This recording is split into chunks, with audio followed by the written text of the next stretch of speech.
Boa noite, meus irmãos. Que a graça e a paz do nosso Senhor Jesus Cristo seja cada um de vocês. Amém? Abra, por favor, a sua Bíblia comigo na carta de Filemão.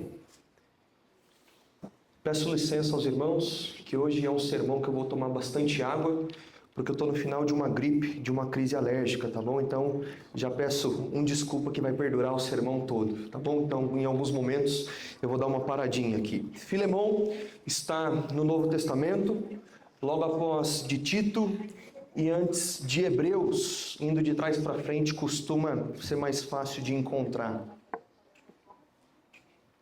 Nós estamos caminhando em uma minissérie de mensagens na carta de Filemão, e a proposta, meus irmãos, dessa série é a gente olhar para alguns textos da Bíblia, pequenos em extensão, livros pouco populares e menos conhecidos, mas livros imensos em profundidade teológica que muitas vezes passam desapercebidos na nossa leitura bíblica.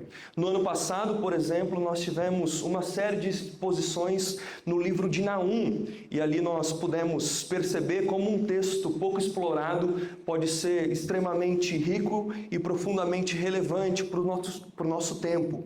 E Filemão, ele se encaixa exatamente nesse movimento. É uma carta breve, muitas vezes deixada de lado, mas que carrega implicações práticas para a vida cristã. E além disso, é palavra de Deus e por isso merece a nossa atenção. Filemão foi escrito pelo apóstolo Paulo durante a sua prisão.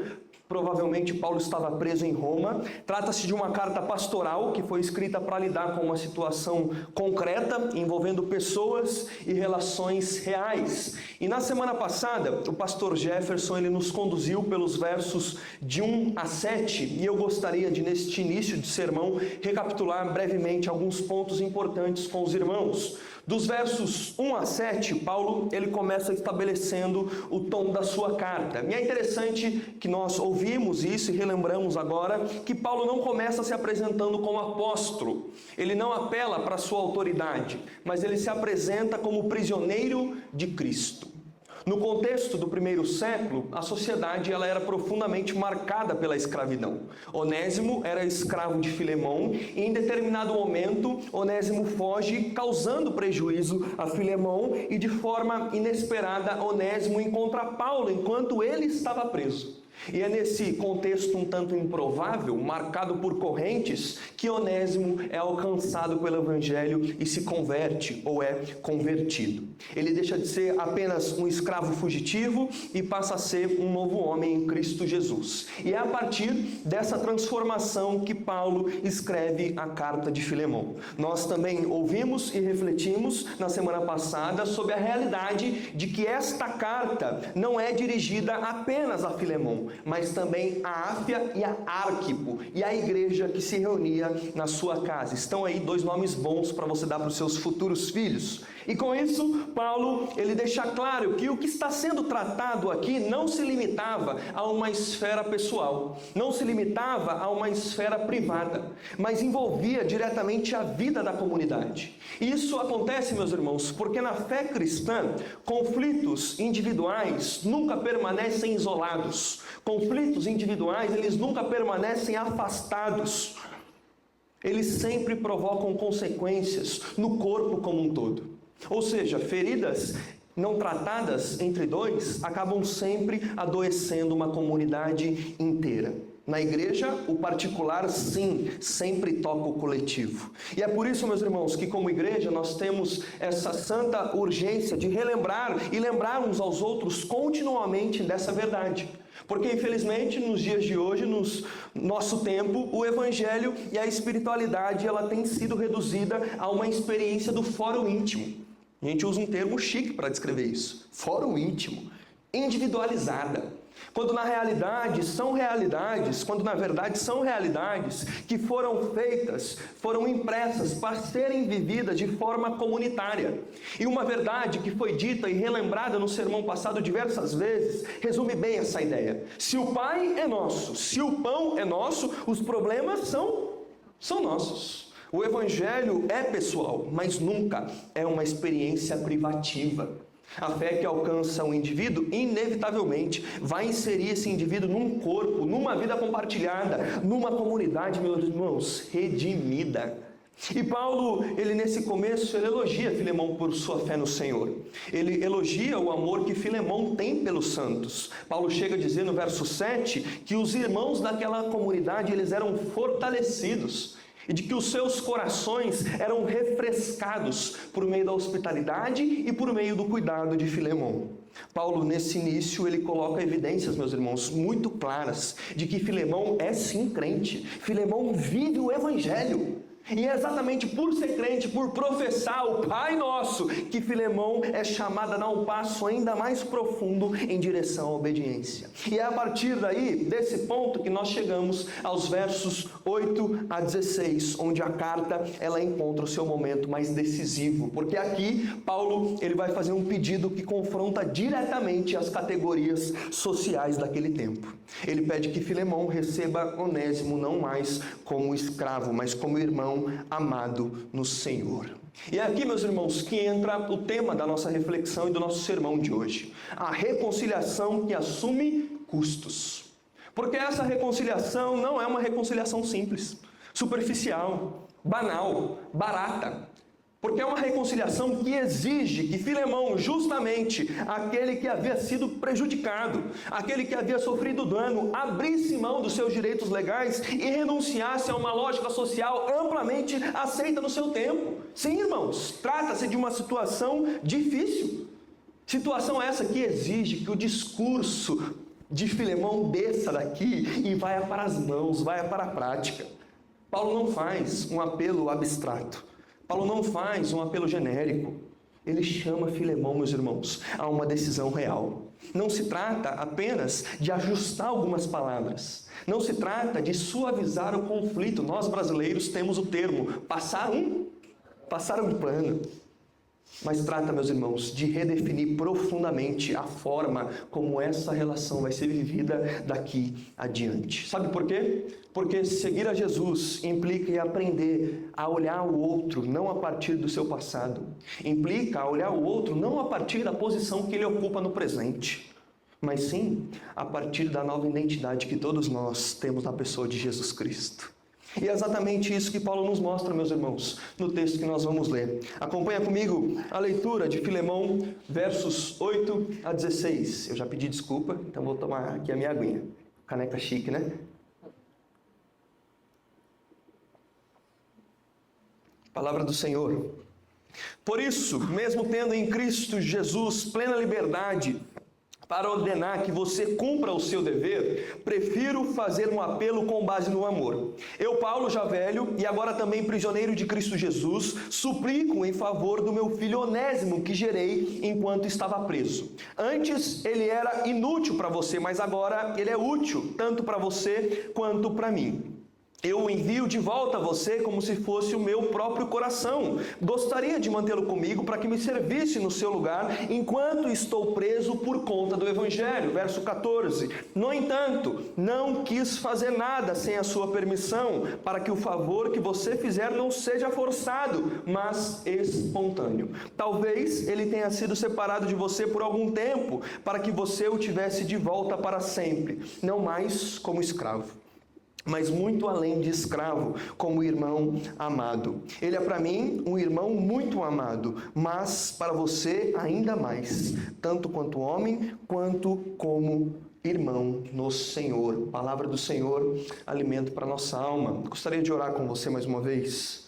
Senhor, nós reconhecemos que a Tua Palavra, ela nos confronta, Deus. Nós reconhecemos que a Tua Palavra, ela nos forma. Nós pedimos agora que o Teu Espírito nos conduza, não apenas à compreensão do texto, mas à vivência fiel daquilo que o Evangelho requer de nós. Molda o nosso coração, Pai. Transforma as nossas relações e edifica a nossa comunidade à luz de Cristo.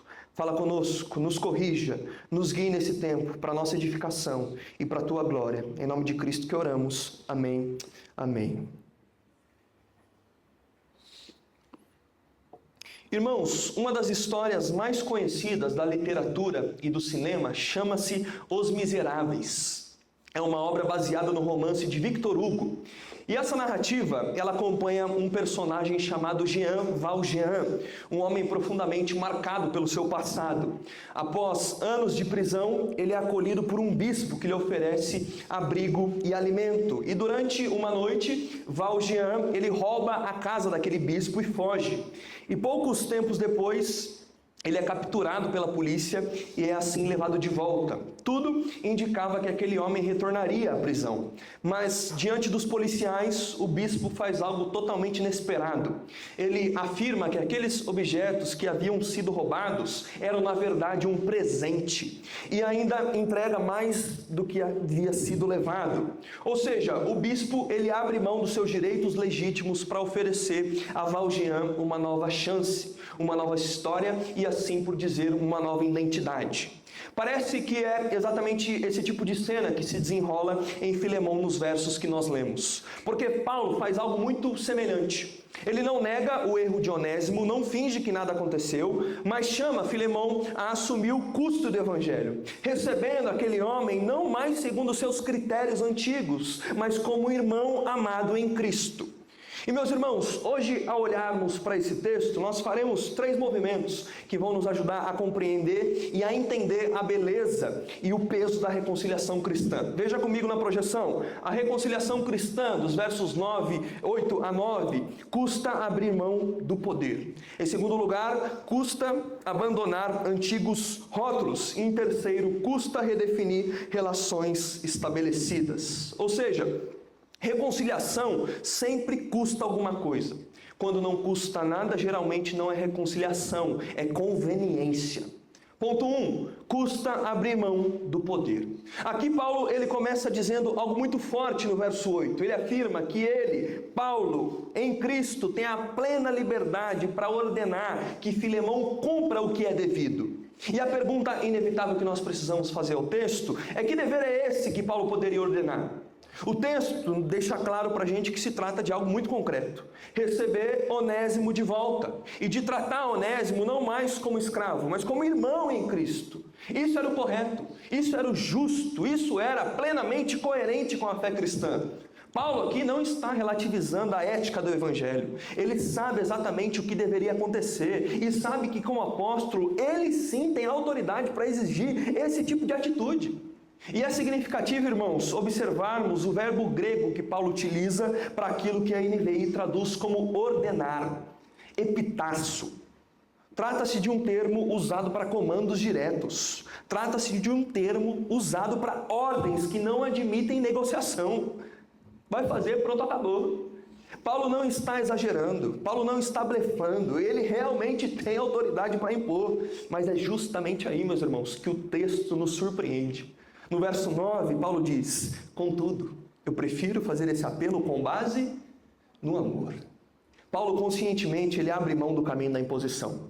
Ele poderia sim resolver a situação de forma rápida, direta, de forma incontestável, mas ele escolhe um outro caminho. Ao invés de epitasso, eles usam outro verbo, paracaléu.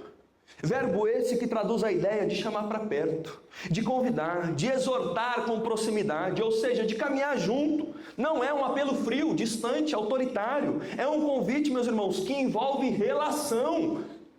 E é a mesma raiz da palavra usada no Novo Testamento para falar do Espírito Santo, como consolador, como ajudador, como aquele que caminha junto do povo de Deus, ao lado do povo de Deus.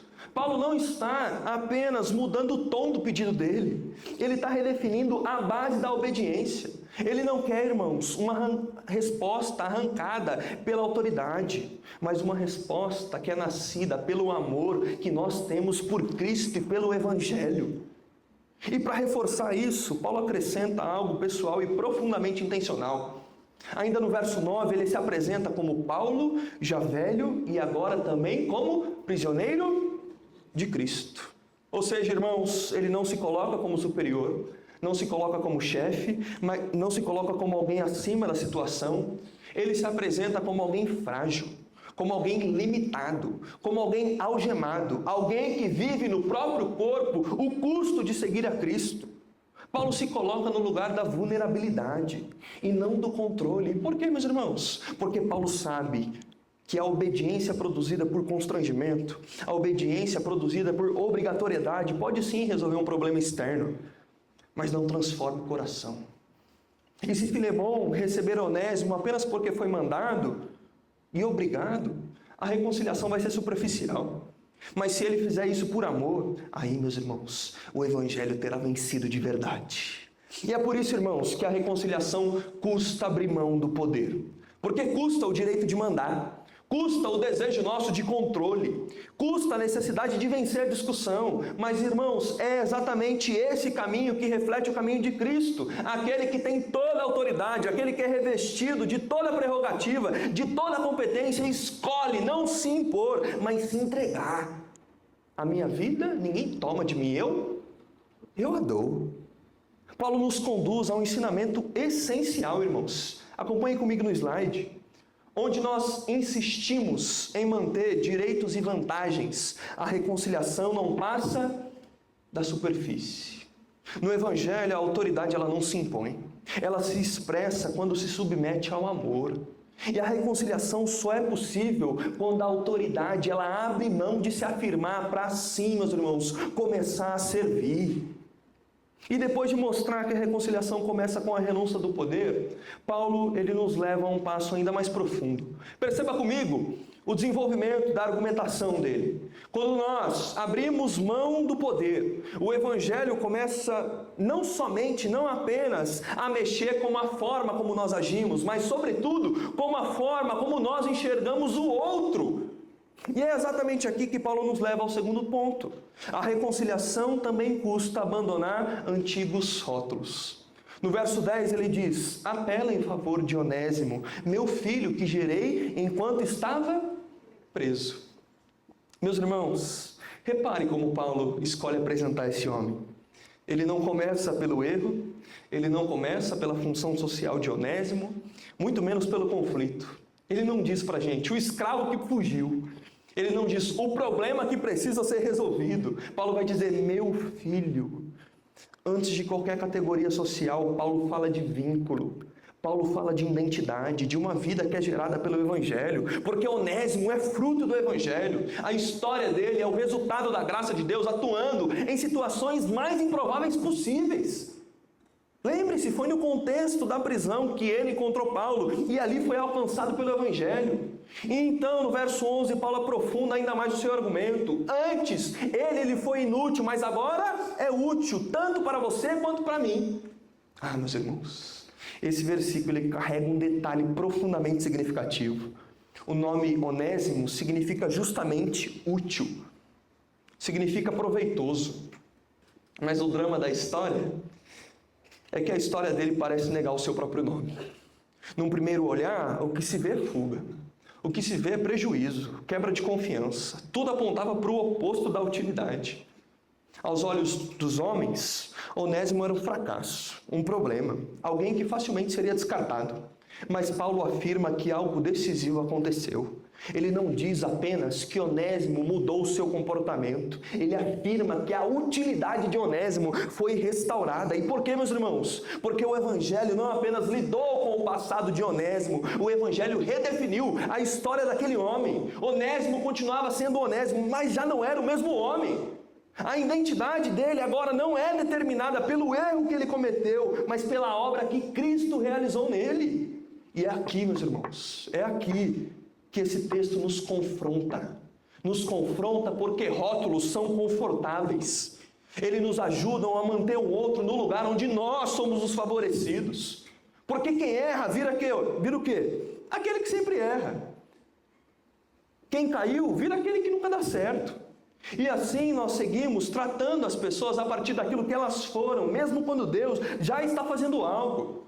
E o Evangelho, meus irmãos, ele inaugura uma nova identidade, uma nova narrativa. E essa nova narrativa exige que Filemão e também nós passemos a enxergar o outro de uma nova maneira. Irmãos, no nome de Jesus, se você está ouvindo essas coisas, essas palavras, e se colocando no lugar de Filemão, você precisa se converter. Em última instância, todos nós somos Onésimo, sem exceção. Todos nós temos um passado que poderia nos definir. Histórias marcadas por erros, por fugas, escolhas que nos afastaram de Deus, mas o Evangelho nos encontrou. E Cristo não apenas apagou o nosso passado, Ele redefiniu o significado da nossa história. Nós não somos mais os mesmos diante de Deus. Amém, meus irmãos? Mas agora, a pergunta que precisa ser feita é: será que nós realmente cremos no poder transformador do Evangelho? Ou nós só cremos até o ponto que isso não nos custa nada? Será que nós confiamos que Deus muda vidas? Ou apenas algumas vidas? Quem nós ainda estamos tratando segundo o passado, quando Cristo já está lidando com o presente? Pergunta que você precisa fazer ao seu coração. Abandonar rótulos custa segurança, custa superioridade moral, custa o conforto de manter o outro preso àquilo que ele já foi. Mas é exatamente esse o custo da reconciliação cristã, porque em Cristo ninguém é apenas o que foi. Todos nós somos chamados a sermos definidos por aquilo que Ele está realizando em nós. E quando nós abandonamos os rótulos, ainda nos resta um passo mais decisivo. Qual é o passo, meus irmãos? Permitir que essa nova identidade transforme de fato a forma como nós nos relacionamos. E é aqui que a reconciliação se torna ainda mais custosa. Estava difícil no primeiro ponto? Dificultou no segundo. Agora o terceiro. O terceiro, meus irmãos, custa redefinir relações estabelecidas. Quando nós chegamos aos versos 12 a 16, Paulo ele vai tocar no seu ponto mais sensível de toda a carta. No verso 12, ele afirma que está enviando Onésimo de volta e acrescenta uma expressão que é carregada de peso emocional. Ele é o meu próprio coração.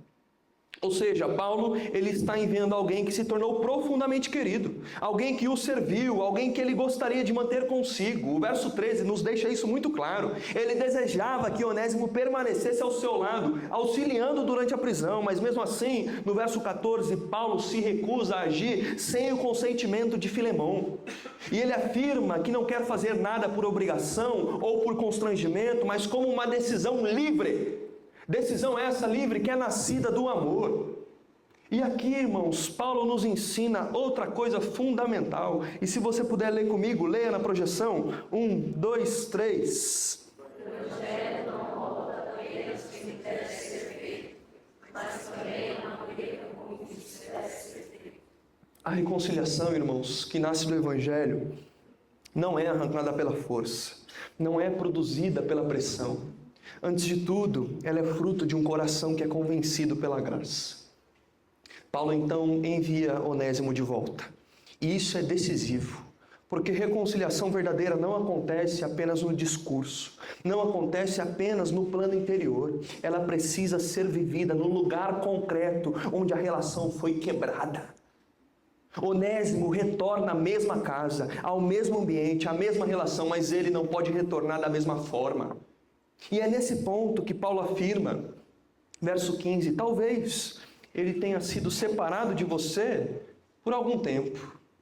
Irmãos, a gente precisa confessar que uma leitura minimamente atenta desse texto, esse talvez pode soar um tanto ambíguo para a gente. Como assim, Paulo? Até agora você está falando que o negócio aconteceu e agora solta um talvez? Nós sabemos que houve de fato uma separação entre Onésimo e Filemão. Então, por que Paulo escolhe essa palavra? Talvez.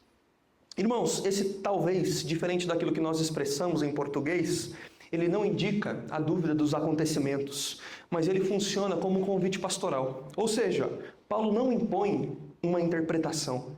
Paulo está abrindo um espaço para que Filemão releia a história debaixo de uma outra perspectiva.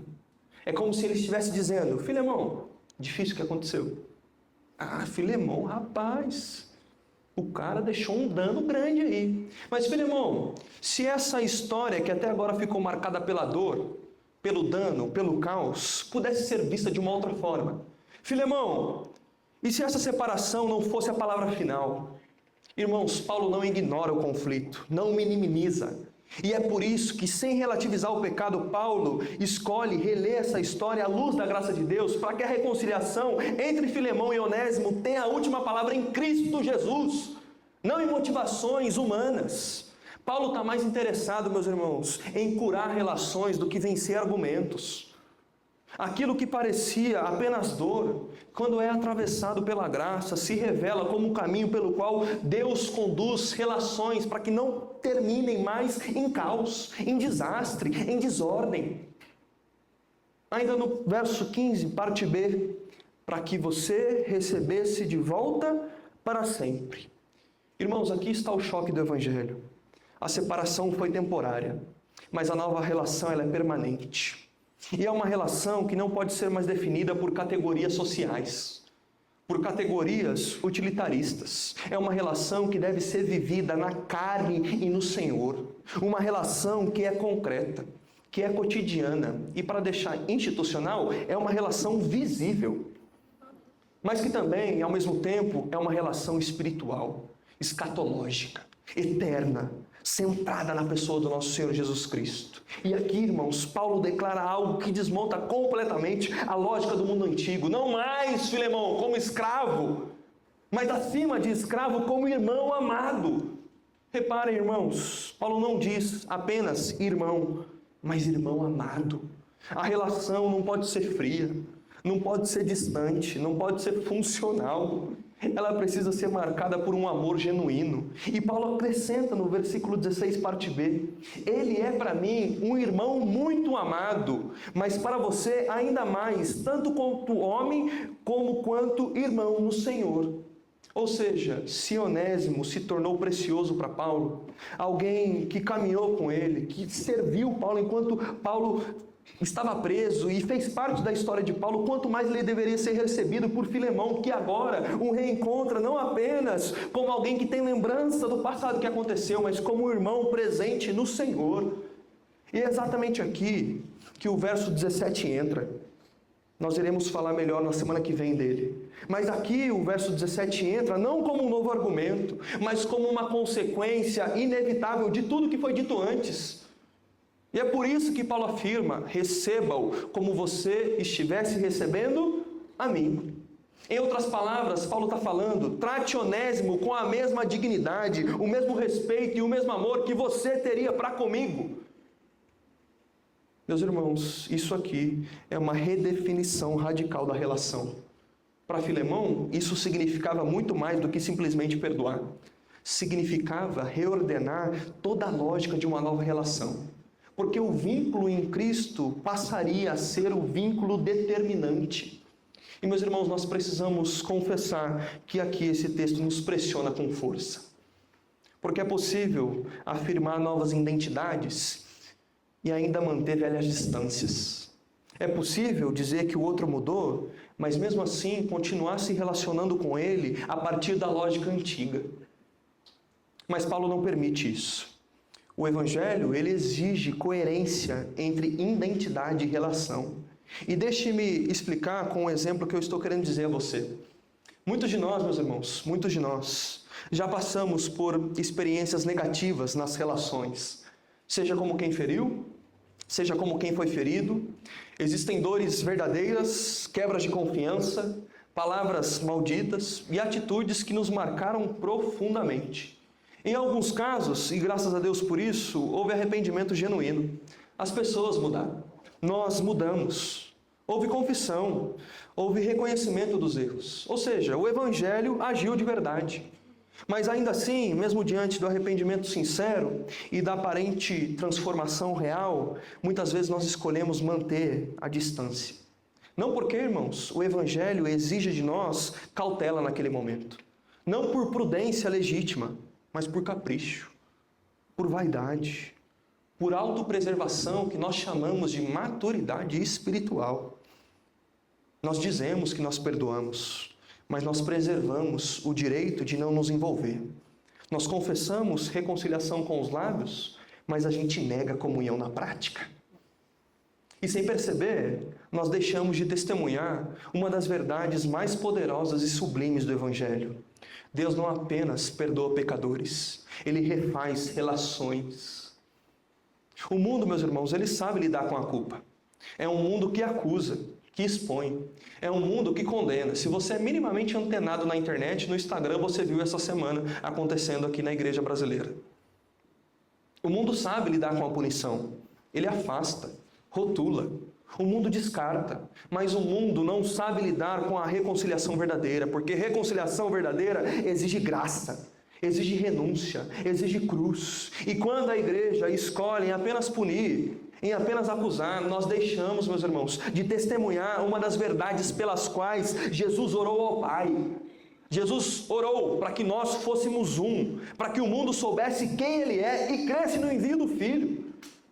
Ou seja, a reconciliação vivida entre nós não é um detalhe secundário da nossa fé, ela é um testemunho público do Evangelho. Em última análise, o apelo de Paulo e o meu apelo aos irmãos nessa noite para se reconciliarem não é por capricho, é porque, meus irmãos, a glória de Deus está em jogo. Quando as relações são refeitas pela graça, o mundo vê algo que não sabe produzir. Ele vê a cruz em ação, ele vê o amor que não se explica pela lógica humana.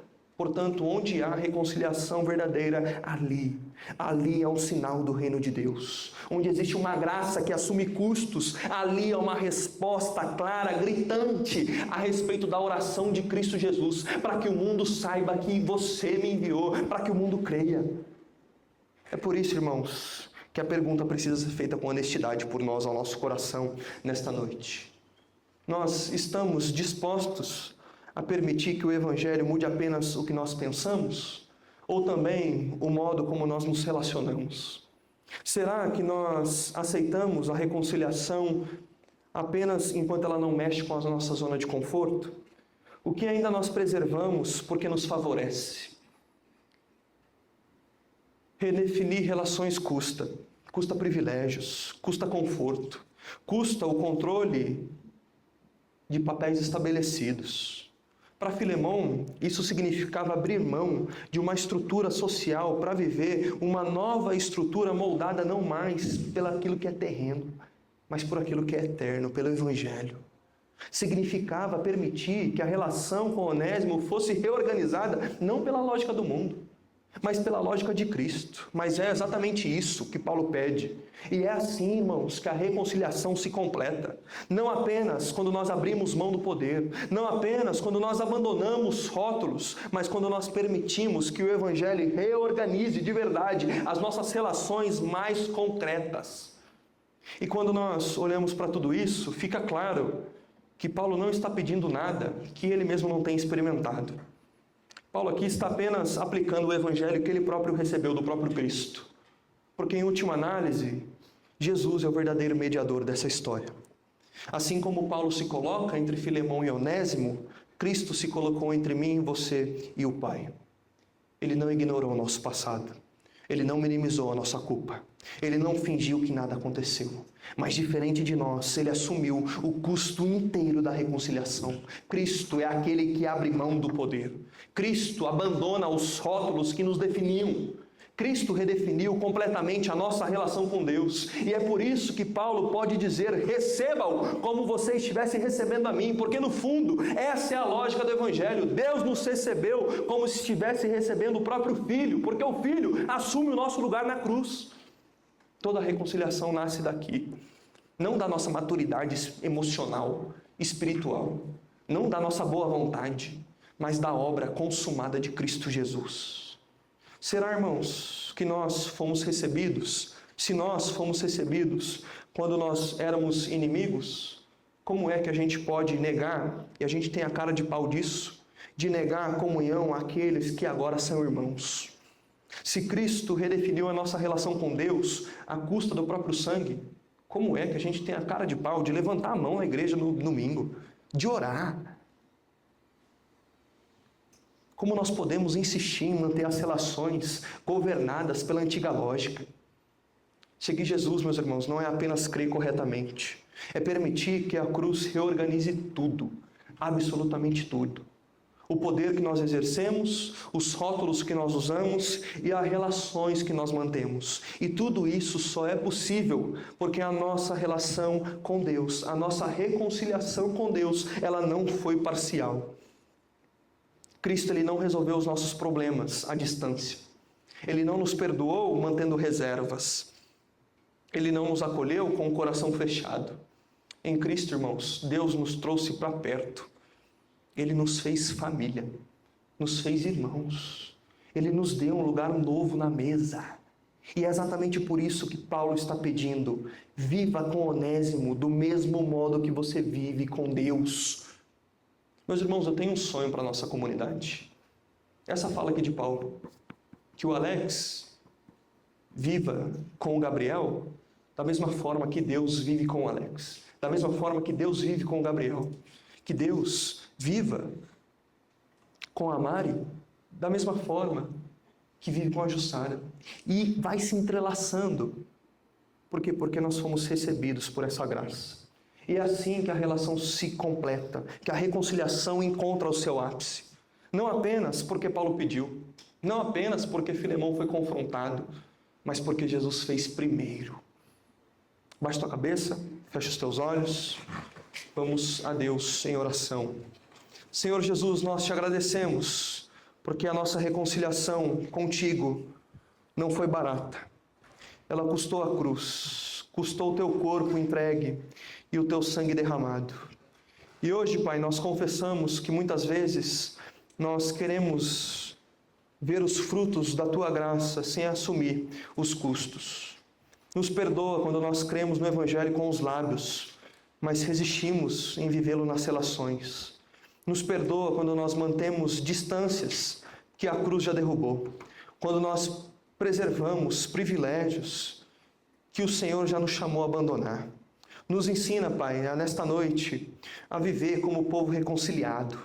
Que a obra que o Senhor realizou entre nós transforme o modo como nós nos tratamos, o modo como nós nos perdoamos, o modo, Pai, como nós caminhamos juntos.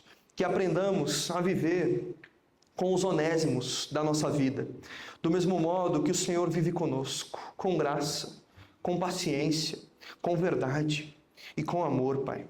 Que a nossa reconciliação seja um testemunho vivo do Teu Evangelho, para que o mundo saiba que o Pai te enviou. Nos dê, Pai, um coração moldado pela cruz, mãos dispostas à reconciliação e uma igreja que reflita de verdade a graça que nos alcançou. Tudo isso nós te pedimos, confiando não em nós mesmos, mas na Tua obra consumada, que nos ajuda a estabelecer relações, não a partir daquilo que se foi, mas a partir do próprio Cristo, morto, ressurreto por cada um de nós. Em Teu nome que nós oramos. Amém e amém.